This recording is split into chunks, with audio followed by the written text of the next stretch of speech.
Heaven is all powerful, almighty. If we are connected with that almighty by being heavenly, having heavenly quality, then we back to our original source again. Then we are connected. Then we are also part of the almighty. Then we are blessed and protected. I see no other way we can protect ourselves at all. Please continue watching to find out more.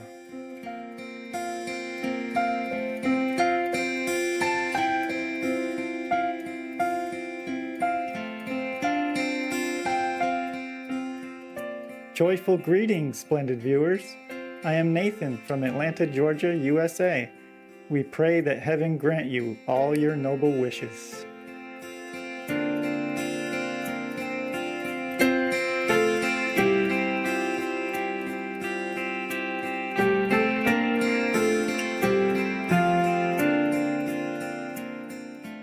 To support spiritual growth and planetary survival, Rabbi Gabriel Cousins, MD, and Reverend Michael Beckwith, PhD, co-hosted the Juice Fast for Peace at Reverend Beckwith's Agape International Spiritual Center in Culver City, California, USA, during the first week of March 2009.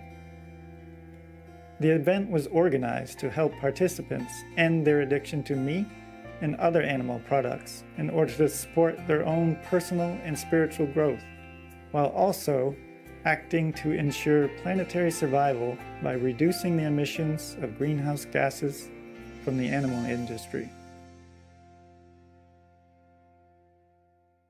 On March 7, 2009, Supreme Master Ching Hai accepted the invitation to attend via video conference to answer the participants' questions and concerns about the damaging impact the meat diet has on the environment and human health.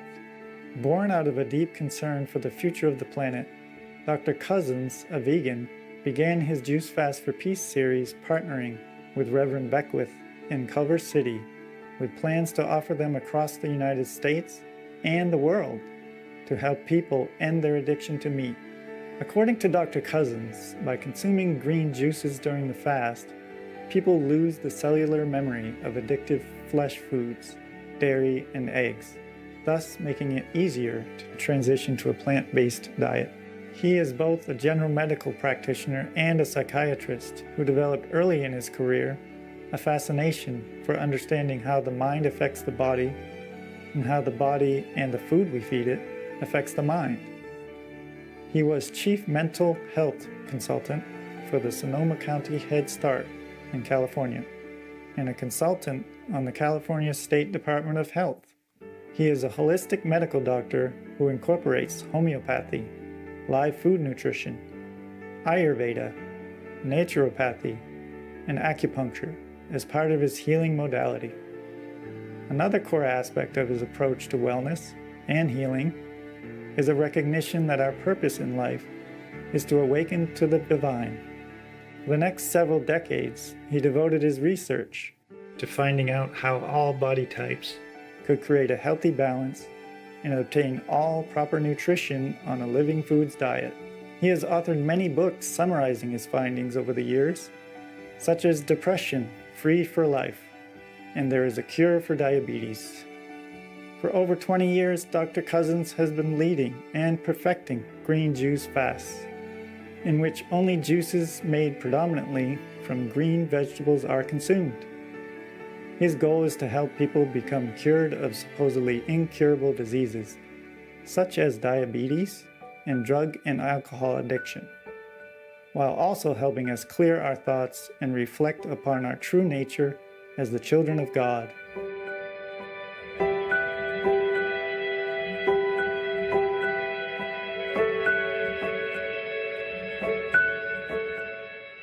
Reverend Michael Beckwith, a vegan, has stated that our purpose on the planet is to wrap our consciousness around the divine treasure within us. He uplifted the fasting participants with daily inspirational talks. He is one of the featured teachers in the international best-selling book and movie, The Secret. His spiritual journey began in the 1970s, where his exploration of Eastern and Western teachings led to his own style of teaching referred to as the New Thought Ancient Wisdom spiritual tradition. It was his vision of a non-denominational spiritual community that led to the founding of the Agape International Spiritual Center in 1986, which seeks to bring all peoples together into one human family, unified in a core value of peace and the spiritual origin of all beings. Each week, around 9,000 people come to hear him speak at the Agape Center. He proactively works alongside other global peacemakers, including the Dalai Lama, and has also been featured on Oprah, an international US-based daytime talk show, and interviewed on Larry King Live by one of the premier broadcast interviewers of our time. We invite you now to join us for part 2 of our 4-part series to witness this peaceful and uplifting dialogue between Supreme Master Ching Hai, Reverend Michael Beckwith, Dr. Gabriel Cousins, and the participants of the first Jews Fast for Peace in Culver City, California on March 7, 2009. Thank you very much for spreading this message, by the way. So many people live in ignorance that this is all they need is to be enlightened by the information. So my question is that daily we hear reports about the polar ice sheets melting and predictions about the rise of the sea levels. Since we live near the ocean, what measures should we be taking to protect LA like Holland and other countries are doing? Good question, madam. Good. You've been choosing very well. Yeah, intelligent people. It is true that the statistic of the ice melt keep changing because they are being updated all the time. The reason is that they are unpredictable. You see, if the sea water is warmer, then the ice will be melted quicker. And once the ice melted, there's no reflection of the heat back into the space. Therefore, the heat will melt the ice as well and warm the water further. And both will help each other to melt more ice and heat up more the planet. So if you just calculate by, yesterday the ice sheets melt 1 meter, so today, another day, it will melt 1 more meter, and tomorrow will melt another, so it's only 3 meters in 3 days. That is incorrect. Because the water is warming, and then the ice will melt by that. And the ice melt more, we have more heat, more ice melt, more warm water, more ice melt. You see the devil cycle. That's why the scientists could not predict it very well before, but they are very vigilant right now. They're keeping a good eyes on the situation. It's just that we don't do things fast enough. It's not just keeping an eyes on it. We have to do something. When we know the situation and we know the solution, we have to try quick. I wish we have the planet no matter what. I wish you live the way you live. I do not want just a small personal interference into your way of life. You all have free will and you have God inside. I have not much to say. Just if we know a solution, we just do it. If we love our planet, if we love ourselves and our children, any sacrifice we would do. Sometimes we say, I would lay down my life for you. I love you so much. Parents, they love their children so much. Sometimes they sacrifice everything. They work hard. Yes, they sleep less. They wake up early. They go to bed late. And they work sometimes 18, 20 hours just to protect their children. Why cannot just forsake a piece of meat? Yes, just to keep the home for them. The planet is our home. And the children, where would they go? It's not just about going. It's just sometimes the suffering is so intense and so prolonged that we don't wish that on our, harmless, helpless little children for the future. I don't have any children to talk of, but even your children is like my children. They're so helpless. They need protection. The way we are polluting our planet right now is no good for us, for our children at all. So love should be translated into action. Even any sacrifice we do it, but it wasn't much of sacrifice because meat is not good for us in any case. If we eat meat and all that, it will be harmful to our health. So might as well leave it all together, and we could save the planet that way. All evidence point out that meat is the number one cause of our planetary problem. As a rabbi, we know that in Genesis 1:29, it says one should eat basically a live food vegan diet. Right. That's what the Torah tells us. As a Native American sun dancer and connecting to the white buffalo woman who gave the pipes, the peace pipes, to the Native American nations, the teaching is that everyone should be vegan. And as a yogi for 36 years, we always were taught ahimsa. And now maybe we're going to listen to the divine advice, which is very good. But this is a hard way to do it. Yes. But you see, we need all this scientific evidence to tell people also. So we have to refer to United Nations and scientists, experts, etc. Because people have to be appeal in their intelligence. The soul understands everything. I'm sure all of them who sit there, everybody in the world, their souls know what is good. It's just their mind, their intellectual has to be satisfied. That's why we talk about scientific evidence. Like before, the United Nations predicted that, 1 meter sea level rise would be very catastrophic already and causing a lot of people to lose their homes. But just last month, scientists have learned that Greenland and Western Antarctica and Eastern Antarctica are all melting now, which had not been, factor updated before. Based on these findings, one scientist at the University of California, Santa Cruz, predicted a 5-meter sea level rise. And then another study say, no, that's not it. If all the Antarctica were to melt, which is melting now, if they all melted, then the sea level could rise up to 70 meters. Yeah, 210 feet. That's a lot. 21 floors. Can you imagine that? Where are we going with this kind of rising levels? Even if we dig a hole, nowadays they have something like, they make the hole, the tube ready for you like a room, and then you can put it in the earth to, to protect yourself from climate change, from gases and all that. But how we protect ourselves in this case, when the sea level rise 70 meters and bury everything in its wake, and no more food, no more agriculture, nothing, no animals even to eat. Even if we want to eat meat, there will be nothing left for us. So, you see, how can we take measures to protect Los Angeles, California, not from rising sea levels, but also other similar consequences of global warming? See, when the sea level rises, there will be more mosquitoes and diseases. Oh, not to talk about we all die anyway.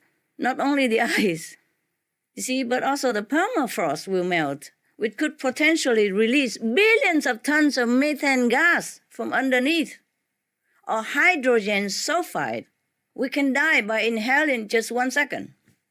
So there's no way we can run away from this, except we turn to virtuous way of life. Then we are connected with heaven, because heaven is virtuous and love and blessing. If we're connected with that, then we are one with that. Then we are protected ourselves, because we are one with heaven. Heaven is all-powerful, almighty. If we are connected with that almighty by being heavenly, having heavenly quality, then we back to our original source again. Then we are connected. Then we are also part of the Almighty. Then we are blessed and protected. I see no other way we can protect ourselves at all. If the sea were to rise, if all the gas were to be released from permafrost and underneath of the sea and from everywhere else, that's it. So now we come back to your suggestion that we have to go back to heavenly way of life. The heavenly way of life. That's exactly right. That's what fasting introduces you, because the voice of God does come through you when you fast. It comes to you regularly. But I mean, from people who are fasting, it starts to happen. We open up to the voice of God. We eat the voice of God into our existence. That's what we're feasting on. So it's good. And thank you for being here with us today. Many philosophers and spiritual teachers often talk about this particular time that we're going through as a challenging transition for humanity. Yes. That possibly lead to a tremendous spiritual evolution and elevation and awakening. What are some of your thoughts about that? Yes, sir. Well, I'm sure you know it yourself. You just want to ask for your audience. And It's good to get your opinion. you see, we are in a very dangerous situation right now. But I'm glad to tell you we have reached the critical mass. Can you believe? According to my inner knowledge, the critical mass has been reached. The critical mass of the numbers of vegetarian people. Okay? It's just now we're waiting for the mind of humans to be more pliant, to be more in tune with the critical mass. For your audience, I'm saying the critical mass that you say means if a certain numbers of people be like in one-minded group, like being vegetarian, if the certain number is reached, then that number will influence the whole planet in time and make everybody become vegetarian or vegan. You understand, right? Right. That is a critical mass. And we have been trying, and with many other groups, and with you, and with Dr. Gabriel, and the Reverend who sit there, we have reached the critical mass just a few days ago. And it's just my inner knowledge. And now we're waiting for that to work. But meanwhile, we're still working. Continue whatever we can, from television to flyer and vegetarian restaurants, vegan seminar and free cooking class, etc., etc. We often say the human mind is like a monkey mind. I wish that our minds are really like monkey minds. Because if our mind were the monkey minds, or likewise, then everybody would have become vegetarian long ago. Yes. You see, they experiment with a monkey, like if they teach some certain numbers of monkey to drink from glasses, then other monkey elsewhere have not been in contact with human and not having contact with that monkey who drinks, still, they could use the glass to drink also. So that's why the critical mass of the monkey have influenced other monkeys' mind by inner connection, telepathic connection. But our mind, unfortunately, is not like a monkey mind. I wish it were. Then we can influence quicker. Now, if this critical mass is working, and I suspect it's working, just a little bit slower than we want, then maybe we will have the mass of the planet going to have vegetarian diet, compassionate attitude quite soon. And so I also beg you, all of you, the hero, the saints, the yogi there, please do something to help. Just pass out information, convince whoever you can. Yes, and everybody really does make a difference. Like I have a cooking show. I cook very simple. I teach kids to cook, but it influences some millions of people. That's why I do it. Yeah, even just a cooking show like that. So you could do even more than just a cooking show. Yes, you Americans. Americans are mighty people. Yes, in 200 years, they built the powerful nation on the planet. They go to the moon. They went to Mars. And they're going to see the next, planet that they guess exists in the galaxy. They already suspect that there exist many peopled planets. And they're going to find it. I'm sure they will. So the Americans can do a lot of things and have a big influence in the world. I count on you.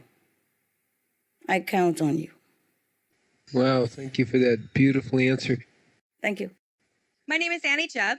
Annie, yes. And I'm into the raw food movement as well, eating fresh raw fruits and vegetables and so on. Bravo. Thank you. Your TV program goes all over the world and you're talking to different governments. What response do you get from world governments about this idea of reducing animal products to affect global change? What positive things are happening with the governments? Good question. It's happening. It's happening. I wish it's happening faster, but at least it's happening. You know, sometimes when I hear like, okay, the European Parliament admit that meat diets is cause for global warming, and they will reconsider to cut subsidies for the meat industry instead, and they give it to the organic farmers, etc. I jump around in my room and say, wow, my God, it's happening. I know it's just a small step, and we are impatient because time is urgent and our days are numbered. I know that. But every time like that, I jump. And my dogs just was so panicky. They run around me, licking me all over and ask me, what's wrong? I say, no, I'm happy. Don't worry. So I hope you're not jumping. I'm going to tell you something. Okay, though it's not going as quickly as I would like, but look like the critical mass is doing something, you see? Because there is progress being made. Some courageous, brave, heroic leaders are helping to make the change, which is very touching and inspiring. Sometimes I cry, you know? Like in Formosa, the president, for example, announced that eating more vegetables and less meat is one of the most important lifestyle changes people can make to lower emission. A president to say that, for him, is a lot. For us, maybe it's no problem. You go to see Dr. Cousins. He say that every day. You go to the church and the reverend tell you that all the time. But for a president, you understand the political pressure he has and the unprecedented announcement that he made, never made before in history of human or Taiwan or China. For a political leader to say that is truly brave and truly is a very big step. And then his wife, the first lady of Formosa, she also set an example, you see, for the children by reading aloud an article, how to curb global warming, eat less meat, more vegetables and fruits, you see, as an effort to reduce emissions. Finally, over 1 million people in Formosa took a pledge to lower their meat consumption by signing their petition. In the United States, I guess you know already, the Hawaiian House and Senate unanimously passed a resolution asking that vegan and vegetarian meal options to be provided in Hawaiian schools. Yes. Another one, as a part of its new climate action plan, Cincinnati, Ohio, was the first U.S. city to encourage less meat in order to stop global warming. It's just some steps, you see. And in Europe, Germany's environment minister visited Brazil to help enact stricter regulations for preventing deforestation for meat that being exported to Europe. And Jens Holm, member of the European Parliament, has been working to get measures adopted in the European Union that recommend reducing meat to lower greenhouse gases emissions. Our group also made contact with the governments in as many countries as possible to let them know of the planetary benefit of vegan diet. We encourage anyone who feels this same way to also reach out themselves and contact as many people as possible, including governmental representatives. And of course, we continue to make efforts through Supreme Master Television and other activities, like Livelihood Vegan Restaurant, flyer distributing, information disseminating. We have many vegan restaurants now in different cities to provide delicious vegan meals. And it would be a trend one day, see? People should go there and they should have direct experience of how easy it is to be vegan and how tasty it is, the meatless food. We also encourage more government action by recognizing the governments that do promote the benefits of the vegetarian diet. Recognizing this also helps the planet immensely. That's all we can do. Maybe could do more, but if you have any better idea, you would tell me what else to do. Well, thank you for sharing the good news. We appreciate Good news, eh? Yeah, yes. yeah. Yesterday, Just some hours before this conference with you, I had an honor to be a guest at the Mexico SOS conference. And we had a video recorded support from the senator from the Philippines, from the legislator Taiwan, and from the vice president of the European Parliament. Vice president of European Parliament. He recorded a message to support us. Can you imagine? That's a big step, no? Yes. Yeah, it's slow, but I wish more leaders would be so courageous like them. It will happen. It will happen. Oh, thank you. Thank you for your blessing.